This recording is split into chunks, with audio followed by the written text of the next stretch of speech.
So hello everyone, कैसे हैं आप सभी। और आज हम फिर से जा रहे हैं अपने ससुराल की तरफ। और ससुराल जाने के लिए है मोनिका भी रेडी और बच्चे भी हैं रेडी। और सभी को बाय बाय करने के बाद यांश में और मोनिका चल पड़े ससुराल की तरफ। और देवता से आशीर्वाद लेने के बाद हम लोगों ने अपना सफ़र शुरू कर दिया। और यहाँ से हमने कर दिया था अपना सफ़र शुरू। और अथर्व के पीठ में मैंने दे दिया था एक बड़ा सा बैग उठाने के लिए। इसे बहुत जल्दी लगी थी अपने नानी के घर जाने के लिए।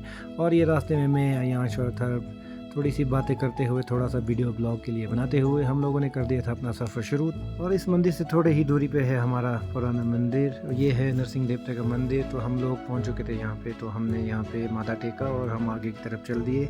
अयाश यहाँ पीछे की तरफ चल रहा, तो मैंने उसे ना कर दिया कि ऐसे मत चलिए, तो फिर आप गिर जाओगे तो फिर चोट लग जाएगी। और थोड़े से आगे जाते ही हमारी मुलाकात हुई पुराने बुजुर्ग से।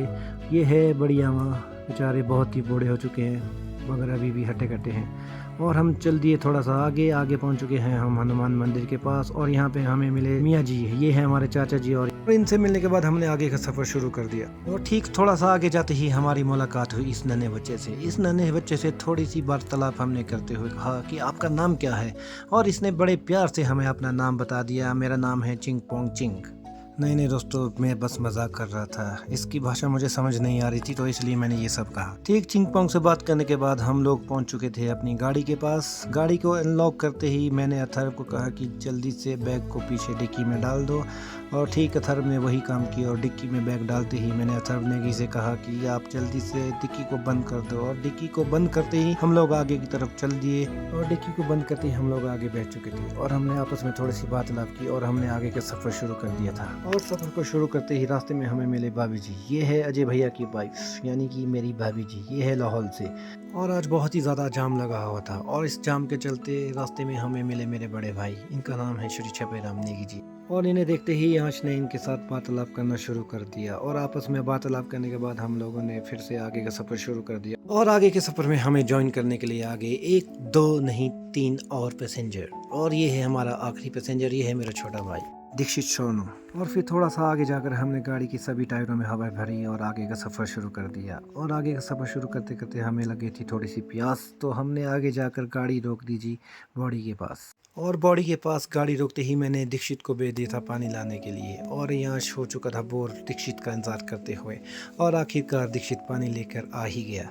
और फिर बारी बारी सभी के पानी पीने के बाद आखिरकार मेरा नंबर भी आ ही गया था। मैंने भी 2 घुट पानी पी लिया और आगे का सफ़र शुरू करना स्टार्ट कर दिया। आगे का रोड था कुछ इस तरीके से दोस्तों। ये है पार्वती वैली के शानदार रोड।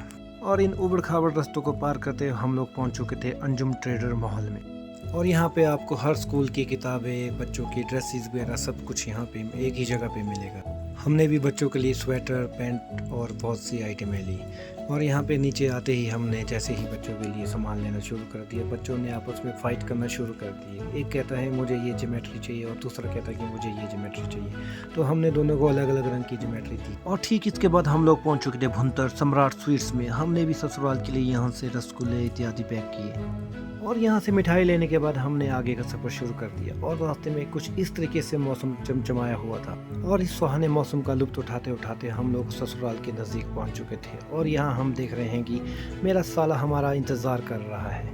ये है हमारे छोटे छोटे साले साहब, इसका नाम है रूबल। और रूबल मामू से मिलने के बाद मेरे बच्चों की खुशी का कोई ठिकाना नहीं था। और इनकी आपसी वार्तालाप के बाद मैंने देखा कि आगे हमारा इंतज़ार कर रही है हमारी छोटी साली साहिबा। इनका नाम है आकृति ठाकुर। ये है पलसेड से। और ये हमारे पास आए और ये भी हमारा वेट कर रही थी। मोनिका ने इसे पहले ही कॉल करके बुला लिया था सामान उठाने के लिए। और हम लोगों ने आगे का सफ़र शुरू कर दिया। और ये देखिए हम लोग चल पड़े हैं आगे के सफ़र में अपने ससुराल की तरफ। थोड़ा सा ही रह चुका था मेरे ससुराल का सफ़र। तो आगे आगे चल रहे थे मेरी वाइफ, उसके आगे मेरी साली साहिबा और उसके आगे मेरे बच्चे और मेरे साले साहब। बच्चों को इतनी ज़्यादा जल्दी लगी थी कि ये लोग जल्दी से ससुराल की तरफ दौड़े दौड़े भाग रहे थे। और बस ये रहा जी मेरा ससुराल। ये है मेरे ससुराल की छोटी सी झलक। और यहाँ से इस खूबसूरत नज़ारे के साथ साथ हम लोग घर के पास पहुँच चुके थे। और यहाँ पहुँचते ही मेरी बीवी का ये कहना था, मैं पुदीना चोरी करना बताना नहीं, तब नहीं लगता है। अगर चोरी करके ले जाओ तब लगता है। ठीक है।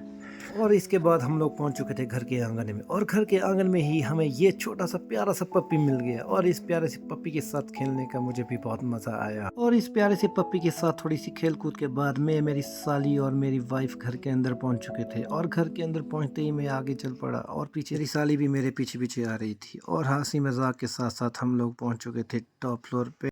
और यहाँ पहुँचते ही मेरी मुलाकात हुई मेरी बहन पूनम से, और मैंने यहाँ पे देखा कि जो बच्चों ने स्कूल के लिए किताबें लाई थी, बच्चों ने उसका उद्घाटन कर दिया है। और ठीक इसके बाद मैं अंदर किचन की तरफ चला गया, और मैंने देखा कि यहाँ पे मेरे ससुर जी कुछ बना रहे थे, और इनसे वार्तालाप करने के बाद, आशीर्वाद लेने के बाद, मैंने देखा कि ये रात के लिए गुच्छी की सब्जी की तैयारी कर रहे थे। जी हाँ, गुच्छी की सब्जी। और ठीक इसके बाद मैंने थोड़ा सा बाहर की तरफ रुख किया, और मैंने बाहर देखा कि आकृति मेरे बच्चों के साथ लाड दुलार कर रही थी, और मोनिका ने भी अपने भाई के लड़के को गोद में उठाया और इसे लाड दुलार करने लगी। और इसको लाड दुलार करते करते मैं भी इसके पास चला गया, और मैं इससे पूछा किसको ज़्यादा प्यार करता है, अपनी बुआ को या अपने मामू को। इसने कोई भी जवाब नहीं दिया। और इससे वार्तालाप करने के बाद हम लोग पहुंच चुके थे कमरे के अंदर, और कमरे के अंदर पहुंचते ही मैंने देखा कि कमरे में तो किताबों का पहाड़ लग चुका था।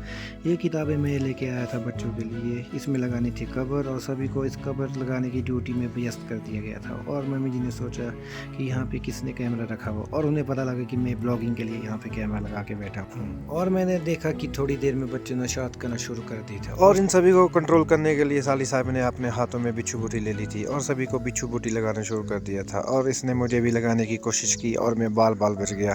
और ठीक मेरे बाद बारी आई मेरे साले साहब की। ये ज़्यादा ही शरारत कर रहा था, तो कनू ने इसे भी बिच्छू बूटी लगाना शुरू कर दिया। और ये देखिए, ये रहा मेरी साली जी का विराट रूप। और थोड़ी देर के बाद यहाँ पे मेरे साटू आशु भी पहुँच चुके थे, और उसके साथ साथ थे मेरे साले साहब किरण धामी जी। ये लोग गए थे स्कूल में वॉलीबॉल मैच खेलने के लिए। मैं भी चला जाता, लेकिन क्या करें, मैं थोड़ा सा लेट पहुँच चुका था। और ठीक उसके बाद मेरी बीवी ने इसे भी काम पे लगा दिया।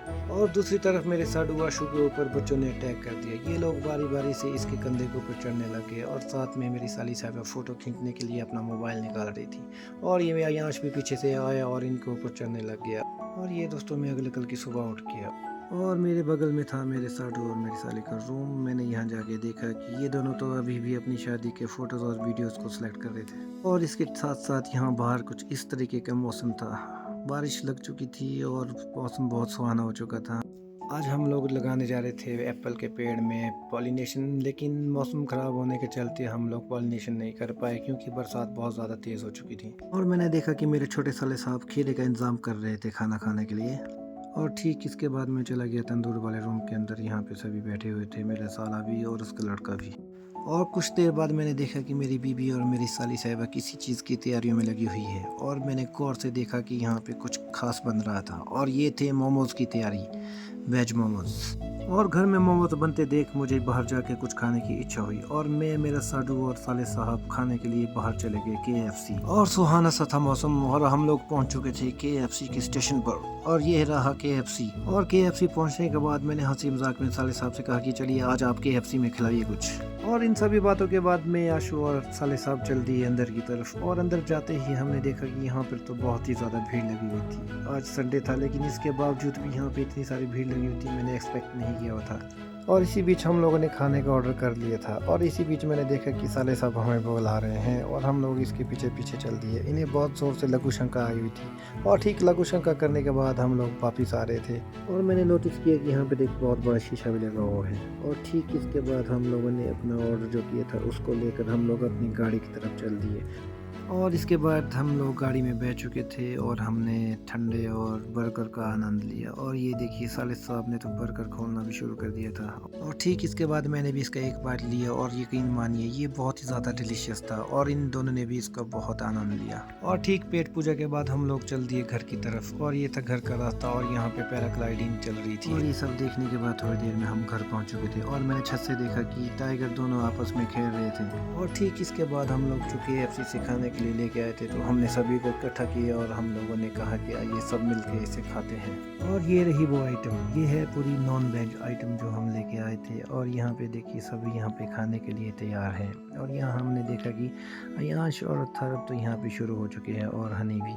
और यह है हमारी साली साहिबा, इससे तो सबसे ज़्यादा खाने की लगी हुई थी। और इसी बीच मैंने देखा कि सभी खाने का लुत्फ़ उठा रहे थे, लेकिन बेचारी ये रही मेरी आकृति साली जी, यही थे एक हमारे बीच में जो प्योर वेजिटेरियन थी। बेचारी को सिर्फ कोल्ड ड्रिंक से काम चलाना पड़ गया। और मैंने इस तरफ मुड़ के देखा कि मेरा साड़ू भाई आशु यहाँ पे मेरी साली साहिबा को सॉस लगा कर दे रहे थे। ये खाने में इतनी व्यस्त थी कि इसे सॉस निकालने तक का समय नहीं मिला। और मैंने इधर उधर देखा, सभी इस खाने का लुत्फ़ उठा रहे थे, खासकर मेरी साली साहिबा, क्योंकि ये भी खाने में मेरी तरह बहुत ज़्यादा शौकीन है। और जैसे ही मैं दूसरी तरफ मुड़ा, मैंने देखा कि मेरी वाइफ और मेरे साले साहब बहुत ही चाव से इस KFC के आइटम को खा रहे थे और मेरी साली साहिबा बेचारी देख रही थी। और इसके बाद थोड़ी देर बाद हम लोग गए थे अपने बगीचे की तरफ और मैंने देखा कि साले साहब तो पीछे पीछे से कहीं दूर भाग रहे हैं। और मैंने इनसे पूछा कि आप कहाँ जा रहे हो, तो साले साहब ने कहा कि मैं जा रहा हूँ गुच्छी ढूंढने के लिए। और गुच्छी ढूंढते ढूंढते मैंने सोचा मैं क्या करूँ।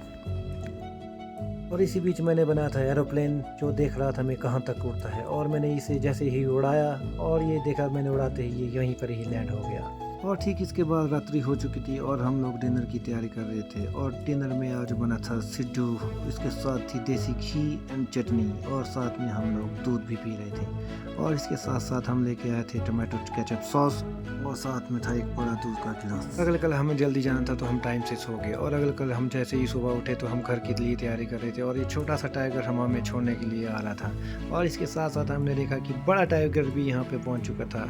और थोड़ा सा आगे चलते ही मैंने देखा कि दूर से मेरी साली साहिबा और मेरी सिस्टर यहाँ हमें दूर से बाय बाय कर रही थी। और इन दोनों को जूम करके tata bye bye see off करते हुए हम लोग चलते घर की तरफ। और मैंने यहाँ पे देखा कि नीचे यहाँ पे हमारे गांव के साले साहब नीचे काम कर रहे थे और इनकी तरफ मैंने जूम करके इनसे थोड़ी सी वार्तालाप की। तो चलिए दोस्तों, इस ब्लॉग को करते हैं यहीं पर end. See you, tata bye bye.